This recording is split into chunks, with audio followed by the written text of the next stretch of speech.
उपासना कार्यक्रमाच्या नवीन भागात आपले मनपूर्वक स्वागत.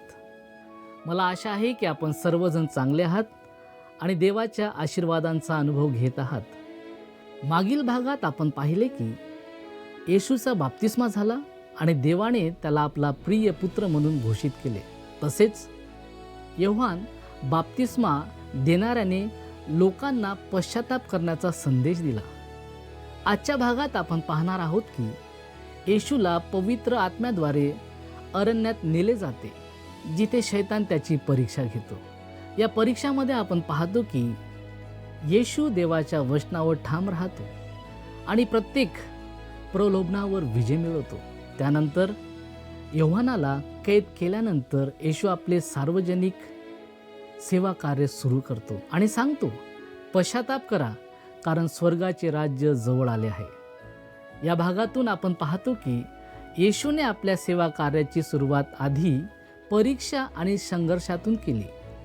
चला तर मग आजच्या या प्रेरणादायी वचनाकडे आपण लक्ष देऊया.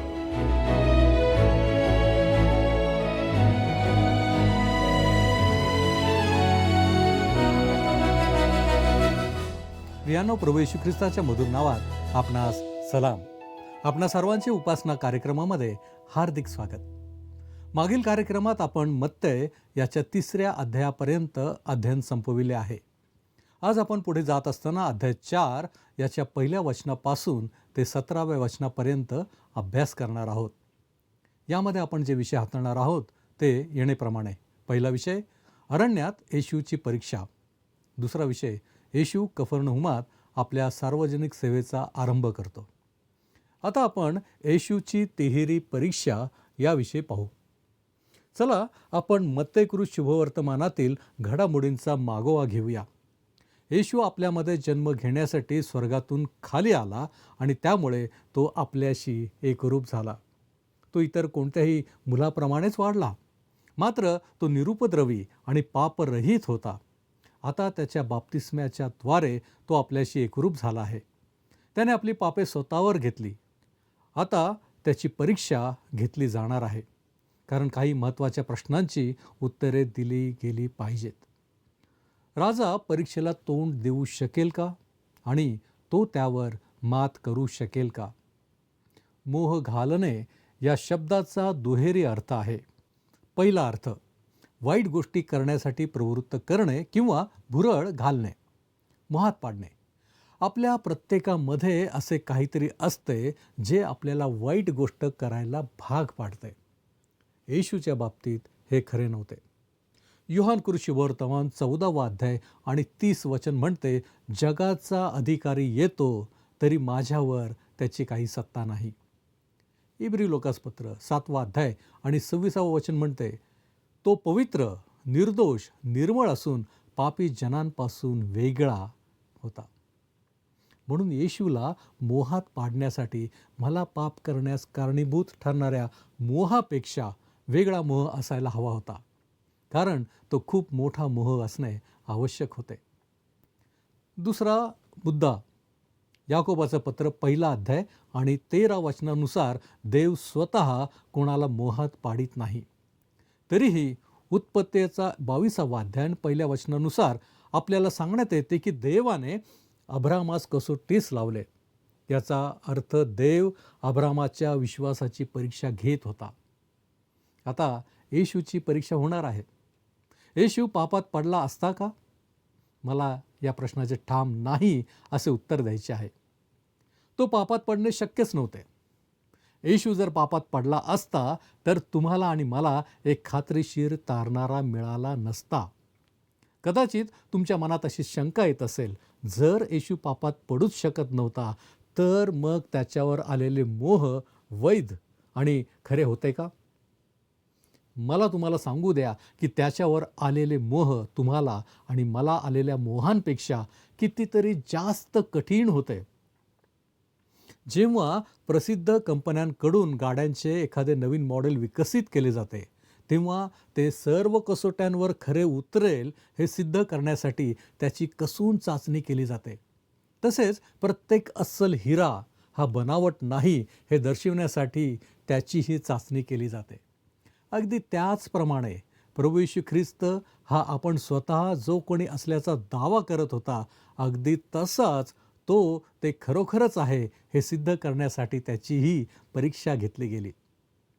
एक गृहस्थ सांगत होते की ते लहानपणी महाराष्ट्रातल्या एका छोट्या गावात राहायचे. त्या काळी त्या गावात फारशी वस्ती नव्हती. त्यांच्या गावाजवळून रेल्वे लाईन जात होती.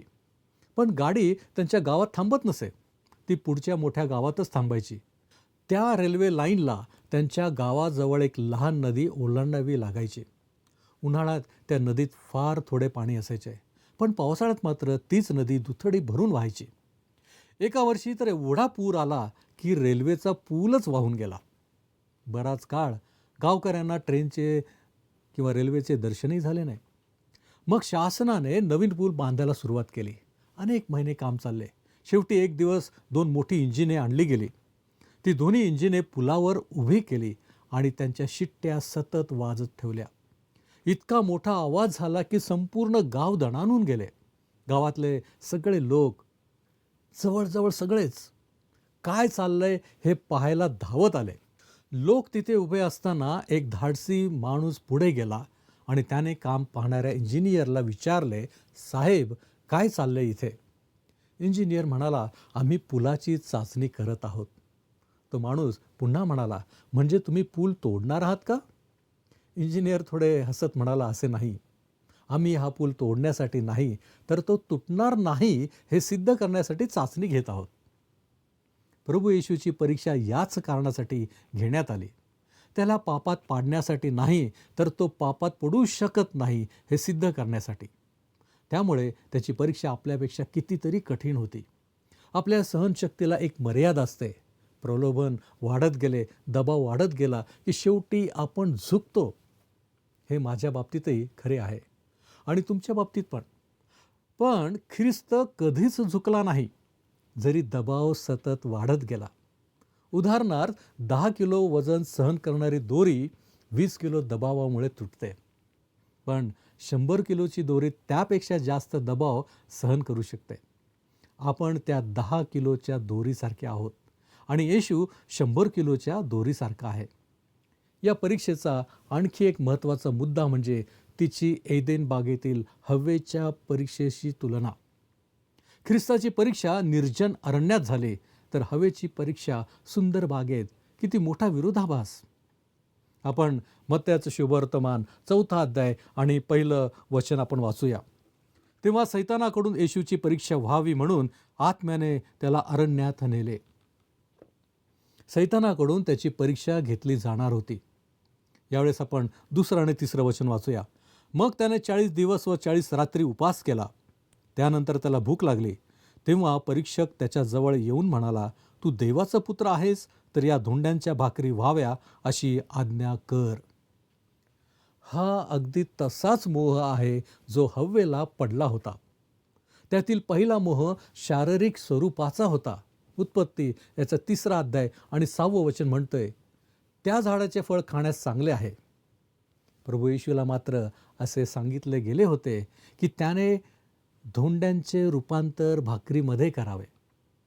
योहानाचं 1 पत्र त्याचा 2 अध्याय आणि 15 आणि 16 या वचनांमध्ये असं म्हटलेलं आहे की ख्रिस्ती व्यक्तीला पडलेला अशा प्रकारचं मोह म्हणजे देवाची वासना होय. आपण मत्तयाचा शुभवर्तमान 4 अध्याय आणि 4 वचन आता वाचणार आहोत.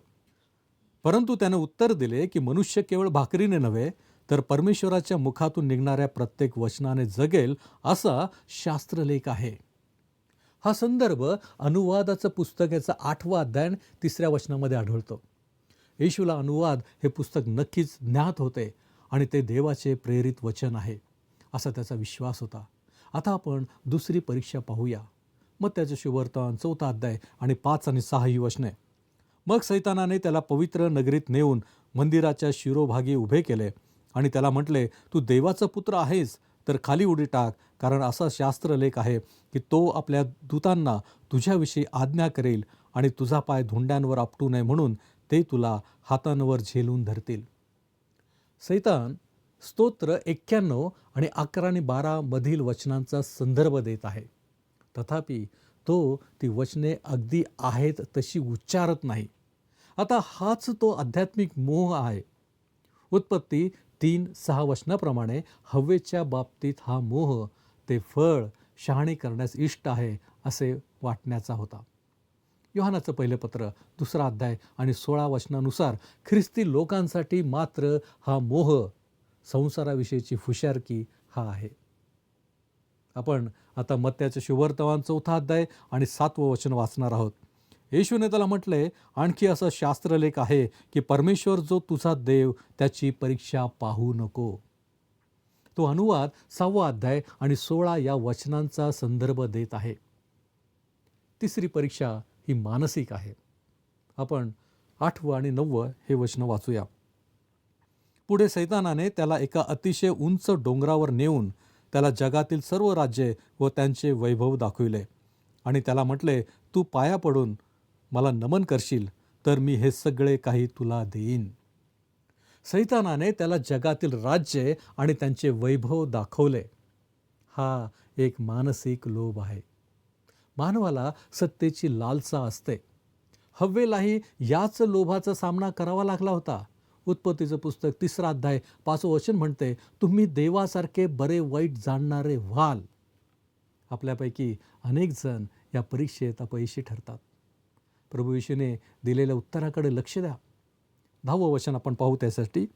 तेव्हा येशू त्याला म्हणाला, अरे सैताना चालता हो, कारण असा शास्त्रलेख आहे की परमेश्वर तुझा देव याला नमन कर व केवळ त्याचीच उपासना कर.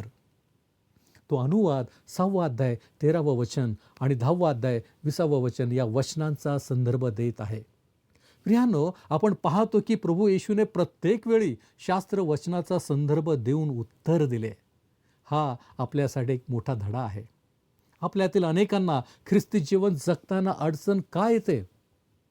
नम्रपणे सांगतो, देवाच्या वचनाचे अज्ञान हेच मुख्य कारण आहे. येशूने नेहमी देवाच्या वचनाद्वारेच उत्तर दिले. तुमच्या प्रत्येक समस्येचे उत्तर देवाकडे आहे. ते त्याच्या वचनात आहे. कदाचित मला किंवा एखाद्या तज्ज्ञाला उत्तर माहीत नसेल, पण देवाकडे उत्तर नक्कीच आहे. म्हणूनच आपण देवाचे वचन अधिक चांगल्या प्रकारे जाणून घेतले पाहिजे. पुन्हा सांगतो, प्रभू येशूने सैतानाला प्रत्येक वेळी वचनातूनच उत्तर दिले. त्याने कधीही मला असे वाटते किंवा ही दुसरी चांगली पद्धत आहे असे म्हटले नाही. त्याने ठामपणे सांगितले, देवाचे वचन असे सांगते आणि तेच त्याच्या उत्तरासाठी पुरेसे होते. देवाच्या लेकरांसाठी तेवढेच पुरेसे आहे. सैतानाला वाटत होते की तो चांगली उत्तरे देत आहे, कारण मत्त्याचे शुभवर्तमान 4 अध्याय आणि 11 या पुढच्या वचनात आपण वाचतो, मग सैतान त्याला सोडून गेला आणि पहा, देवदूत येऊन त्याची सेवा करू लागले.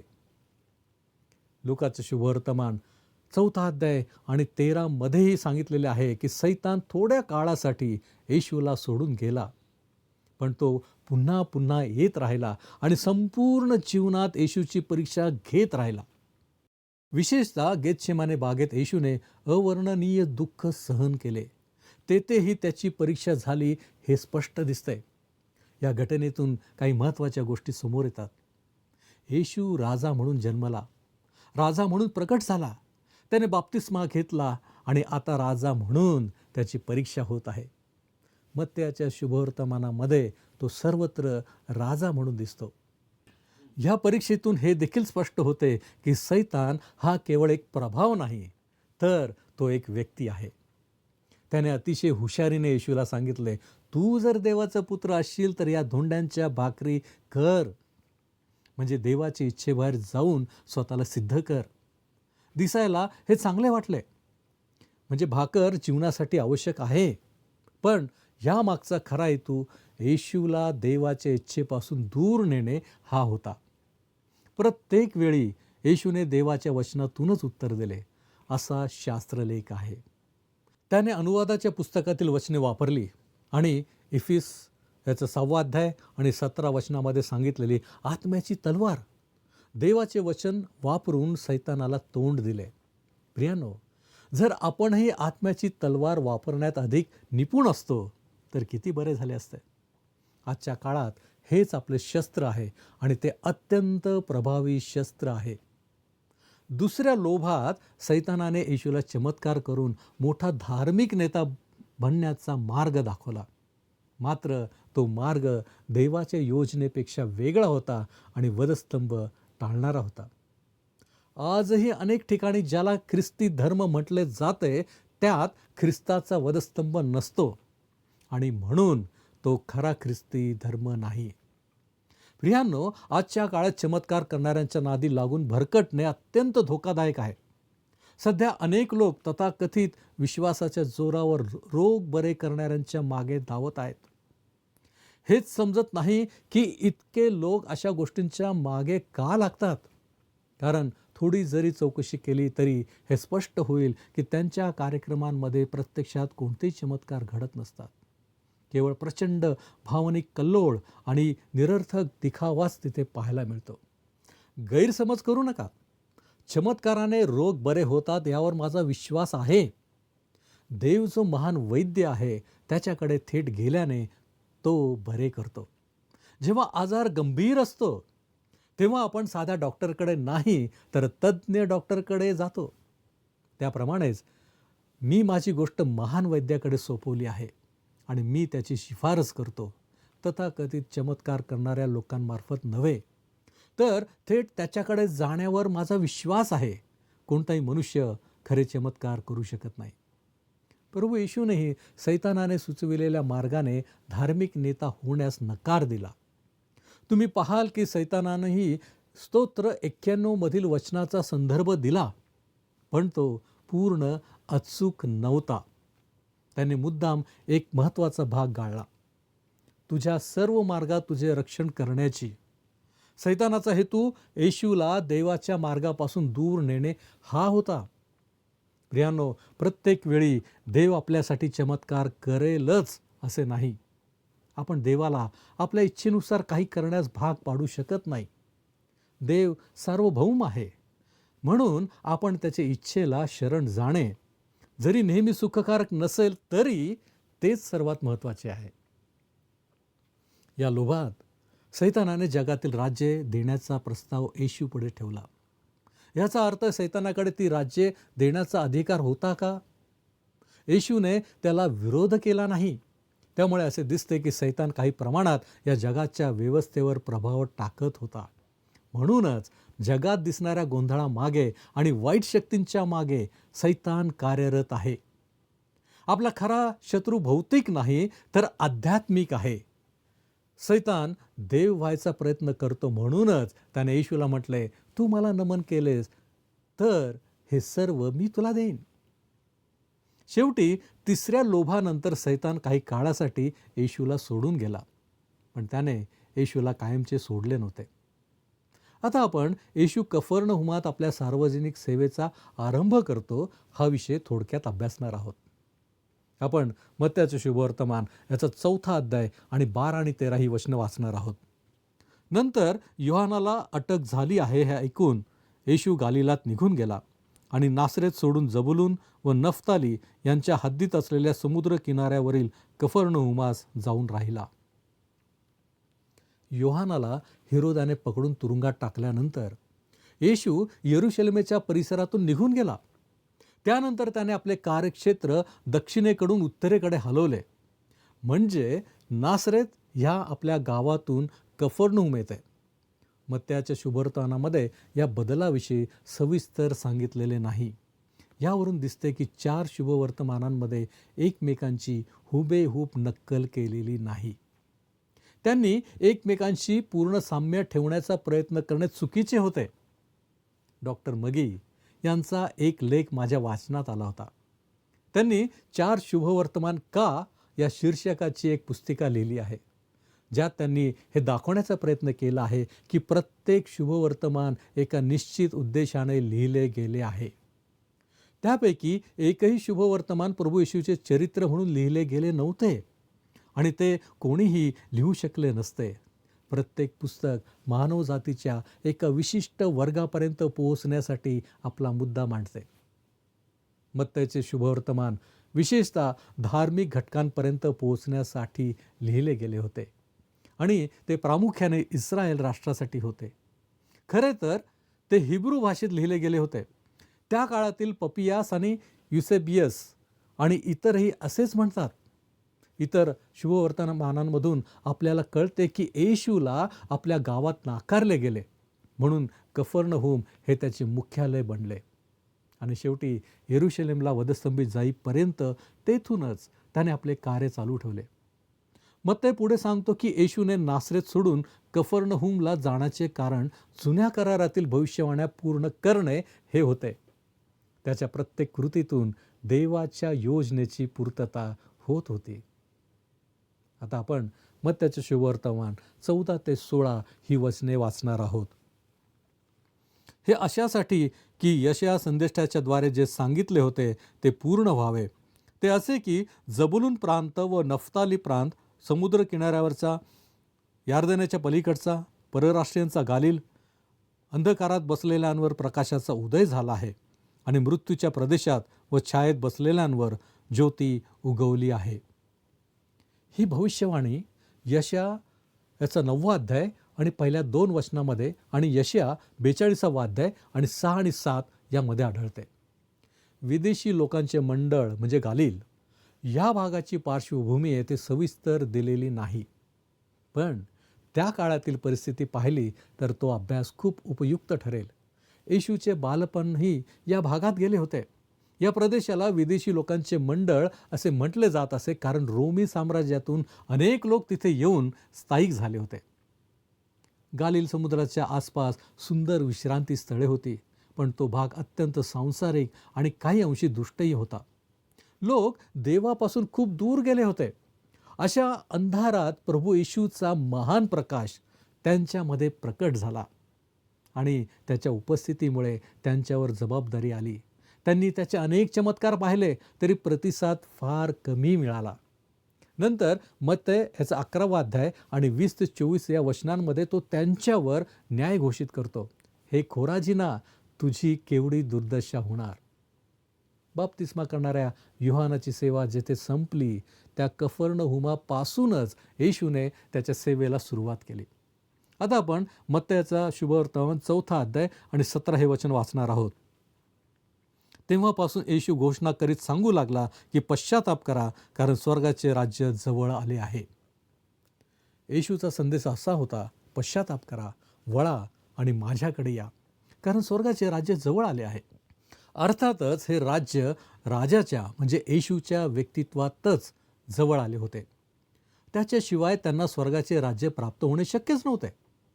आपण पाहिल्याप्रमाणे थोडक्यात सांगायचे तर स्वर्गाचे राज्य म्हणजे पृथ्वीवर होणारे स्वर्गाचेच राज्य होय. हेच राज्य प्रभू येशू एके दिवशी या पृथ्वीवर प्रस्थापित करणार आहे.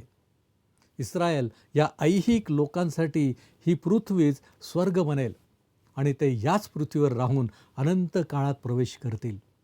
मंडळीची आशा ही स्वर्गीय स्वरूपाची आहे, परंतु ही ऐहिक आशा देखील तितकीच अद्भुत आहे आणि हीच तर जुन्या करारातली आशा आहे.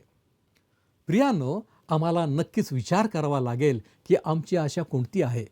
आमचा विश्वास दृढ होण्यासाठी आम्ही येशू ख्रिस्ताकडे वळणे आवश्यक आहे. जग आणि जगातील गोष्टी आम्हाला आकर्षित करतील, परंतु आम्हाला फक्त ख्रिस्त केंद्रित जीवन जगायचे आहे. या अध्यायावरील आपले उर्वरित अध्ययन आपण पुढील कार्यक्रमात पाहू. तोपर्यंत निरोप घेऊ, परंतु त्याआधी आपण प्रार्थना करू. आमच्यावरती प्रीती करणाऱ्या आमच्या महान प्रेमळ परमेश्वरा, धन्यवाद देतो, तुझी स्तुती करतो बापा की तू आमच्याबरोबर आहेस. आज तू आम्हाला दाखवून दिलेलं आहे की सैतान आमच्यावरती कशा प्रकारे हल्ले करतो, घाला घालतो. तुझी देखील परीक्षा घेण्यात आली, परंतु बापा तुझ्या परीक्षेमधून तू आम्हाला दाखवून दिलेलं आहेस की आम्ही या सैतानाच्या परीक्षांवर, मोहांवर कशा रीतीने आम्ही मात करावी. होय प्रभूजी, त्याचं उत्तर आहे तुझं वचन. जोपर्यंत आम्ही तुझ्याबरोबर आहोत, जोपर्यंत आम्हाला तुझं वचन ठाऊक आहे, निश्चितपणे आम्ही या सर्व गोष्टींना तोंड देऊ शकतो. आणि म्हणून प्रभूजी आम्ही तुझ्या नावाला धन्यवाद देतो की तू आमच्याबरोबर आहेस. प्रभूजी आम्हा प्रत्येकाला आशीर्वादित कर, सहाय्य कर. येशू ख्रिस्त आमचा प्रभू याच्याद्वारे मागतो म्हणून तू ऐक. आमेन. प्रभूची कृपा आपणाबरोबर सदैव असो.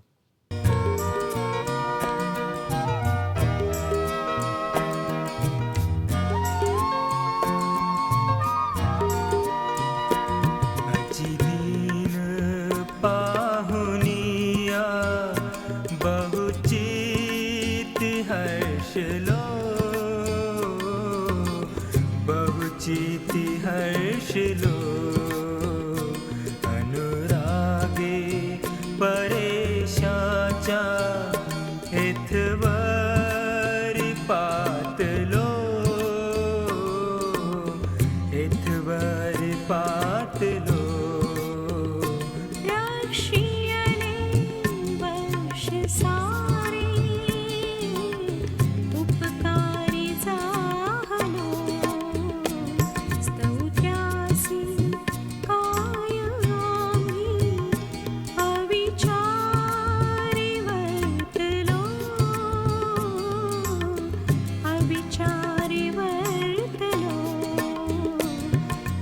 दीन पाहुनिया.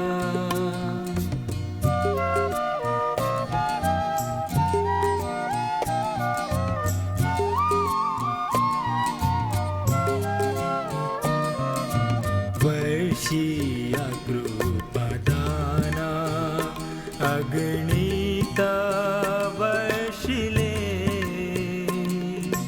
बहुविध ही स्थला माझी नवमार्गा दाविले बहुतांशी मुक्तिदाना तारुणी दीधले ऐसिया मंडळी.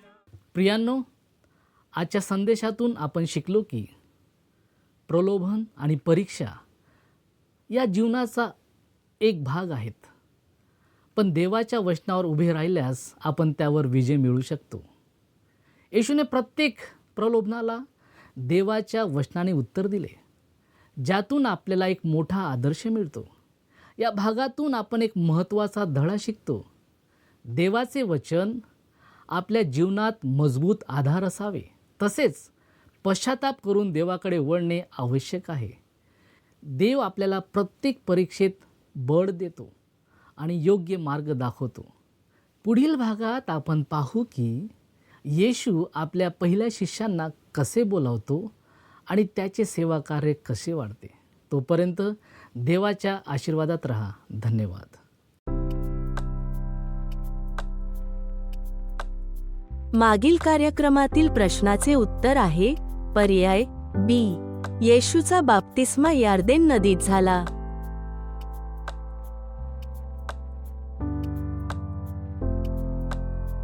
आजचा प्रश्न, आपल्या सार्वजनिक सेवेचा आरंभ येशूने कोठे केला? A. Nazareth, B. Bethlehem, C. कफर्नहुमात, डी. शोमरोनात.